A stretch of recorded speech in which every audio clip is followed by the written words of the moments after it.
Hey there, welcome to my truck. It is disgusting, covered in dog hair. I'm covered in dog hair.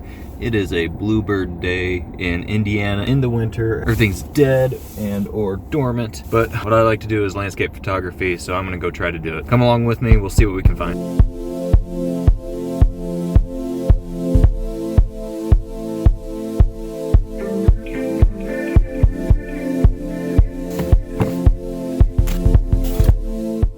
So here we are, we're out at Cataract Falls, Indiana's largest waterfall, which isn't saying much. Indiana isn't really known for waterfalls or really anything but corn, but we have the whole place to ourselves, entirely desolate, which is awesome. Usually there's a crowd of people here, people taking their dogs for walks, kids playing in the pool of water. We just got snow a couple days ago, so maybe not so much in the water. Traffic was awful. Who teaches these people to drive around here? Where did they get that from? Is that taught in school? The worst ones are the bumper stickers. You see somebody with a bumper sticker, just guaranteed they're gonna come at a full stop on a right-hand turn, wave somebody through at a stoplight. That's not courtesy. It's not courtesy at all. That is a lack of procedural knowledge. Onward and upwards. This place is gorgeous. Take a look.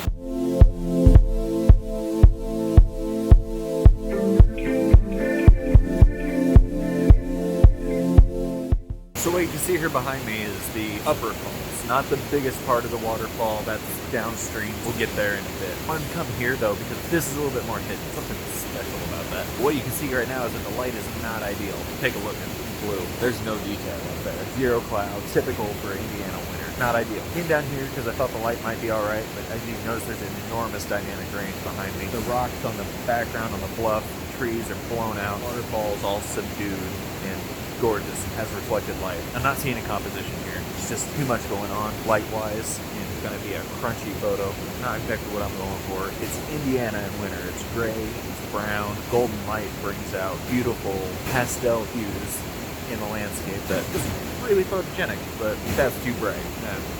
We're going to have to wait. We'll come back.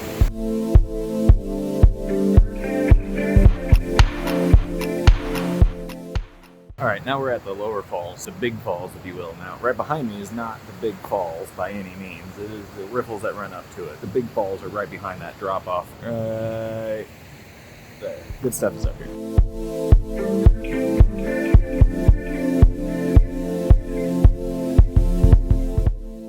So I spent a decent amount of time trying to find a composition around this area. We have these tiered steps in the waterfall up ahead of us. We have some bright sun on the trees off in the background back there. And what we have right in front of us are these fantastically curvy pockets in the rocks. It's one of the most interesting features of this area. Deep pockets worn by the river over who knows how many hundreds, thousands of years, millions of years, whatever it is. Those curves kind of contrast with the sharp lines in the waterfall up ahead. So we have these horizontal lines and then these more or less vertical curves heading up towards the waterfall that I think are just gorgeous. So I've got my camera set up here. This is my Nikon D850. I have a 24 to 70 millimeter lens on there, polarizer to knock the glare off the water. The water is reflecting that blue sky just so much right now. To knock that down, let me see if I can show you. You can see that it just blows out the image until I turn that polarizer just right and it knocks that glare down. So I was trying to at first find lower level photos to take down on the ground to try to emphasize these curves in the rocks, but what it was doing was overpowering that waterfall in the background, and really that's one of the key focals in this image. Make these rocks up front too big of a focus in your image, then you'll just lose that background right there. So really I have almost two subjects that I want to equally highlight and juxtapose in this image. So what I've done is raise this tripod up to about eye level and angled it down pretty sharply. Wide angle, I'm about 30 millimeters. This is not that wide of angle, but polarizer on there. I've got focus on the rocks right now. I'm gonna focus stack. I'll probably end up taking 3 different images. One right about here, one right about there, and one focused back here on the waterfall. I might add one in the back of the trees just to make sure I have everything I need.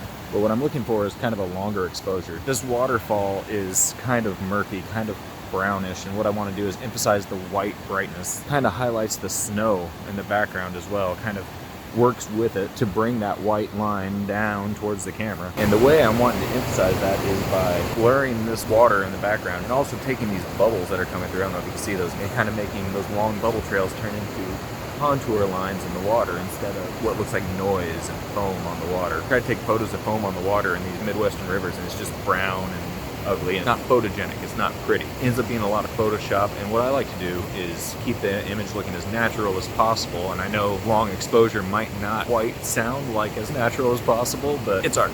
You do what you like. So like I said, here I am set up. I've got my settings at f8, ISO 64, aperture priority, which gives me 1/2 of a second exposure. It's not going to be quite long enough. I'm probably going to throw an ND filter on there, but I'm going to make my 3 exposures now.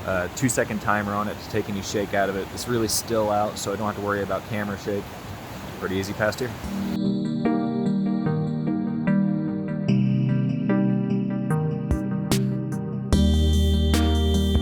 Something I noticed while I was shooting this scene was that I wasn't getting the blur that I wanted in the water, and I said maybe I'd add an ND filter, but one of the benefits of working with the D850 is that you can actually stop the ISO down beyond its native range at 64 and go down to basically the full stop below 64, which is ISO 32. I know that's a digital manipulation, but it really does help in the field. You don't have to get that ND filter out. You can blur that water, and what I can do is then blend the shots where I have my low noise photos of the foreground and the background and blend it with that smooth water where the noise doesn't matter so much. So if you get a little bit of noise from using those digitally manipulated or those extended ISO numbers, it won't matter, and you can still get your lovely shot and not have to fiddle with the ND filters, which I mean are fun, but if you don't have to use them, I'd rather not get them out. There's always a chance you could break them. So moving on.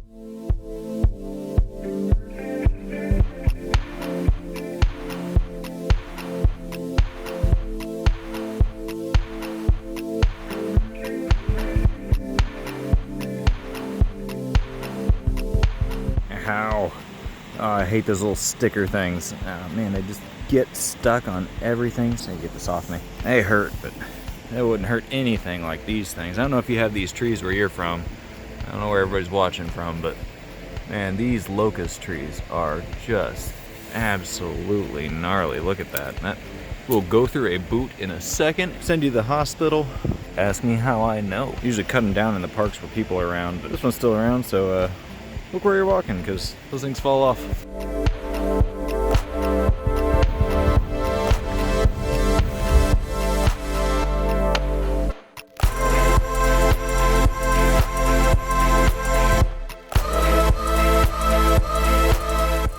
Alright, we came back down, say we, it's just me here. We come back down to the upper falls. Down to the upper falls. We came to the upper falls again. You see, it's still pretty bright out, but the sun is setting, and it's setting very fast.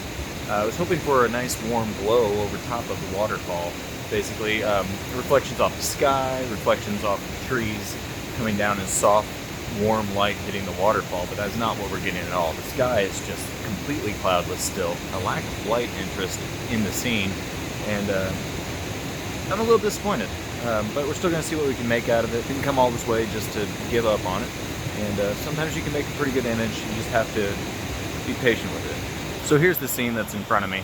Now, I have the entire waterfall all the way around, but I don't find too much interest over on the left-hand side. It's just a wispy little thin waterfall, whereas over on the right-hand side over here, we have this intersection of water coming from the right and the left, splashing on the rocks, the gap down the middle. It's just a lot of eye interest, and conveniently, that little rock right there. So let me show you the composition I've come up with. This never films quite right on the back of the camera, but that's what we're dealing with. Now I still have my polarizer on there to take the glare off the water. It's a little bit less effective as the sun goes down because you're not removing as much glare, but it does kind of darken that water so that it's not blowing out so bad. Now what I'm doing is I'm focusing on this rock right here so that I can get that sharp, and again, focus stacking. This one will only need 2 images really, because I'm going to do that rock and then back here on the waterfall, and D850 actually has a touch screen, so I can actually just tap right there and get it pretty close. What I do like to do, let's go back to this rock, is always check my focus by zooming in. So you can just click once in the middle of the D-pad, look at the rock that I'm zoomed in on, and tweak the focus in and out manually until you get it exactly where you want, and make sure that your focus is perfect. Now, I haven't actually calibrated this lens, and I need to do that. I keep telling myself I am going to do that, but this is what I've been doing for now. I didn't used to use live focus hardly at all, and it does drain the battery quite a bit. But the benefit is that you can get tack sharp photos every time if you check it on the back. And that touch to zoom in and then manually focus to sharpen up the image, just works so beautifully. Probably the best thing I like about this camera, and it's the most simple. All the other fancy features, fantastic, but that feature right there is just to die for. Alright, so focusing on the front rock first, then on the waterfall, f8, ISO 64 for the low noise since it's low light. It's going to be really blurry image. That's giving me a 4-second exposure.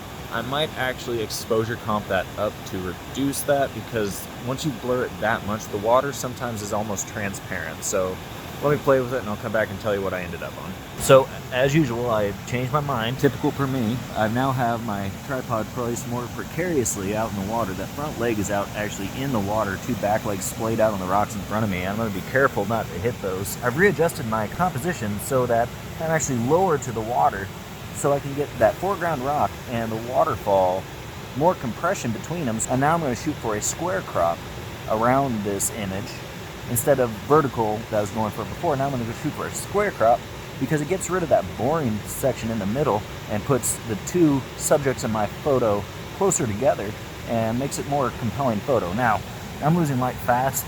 You see the settings I had before. ISO 64 f8 is now giving me a 13-second exposure. That's too long. I'm going to take the polarizer off because I don't have the glare on the water anymore since the sun's setting. I'm going to snap these 2 images, blend them together. I will show you the results in just a second.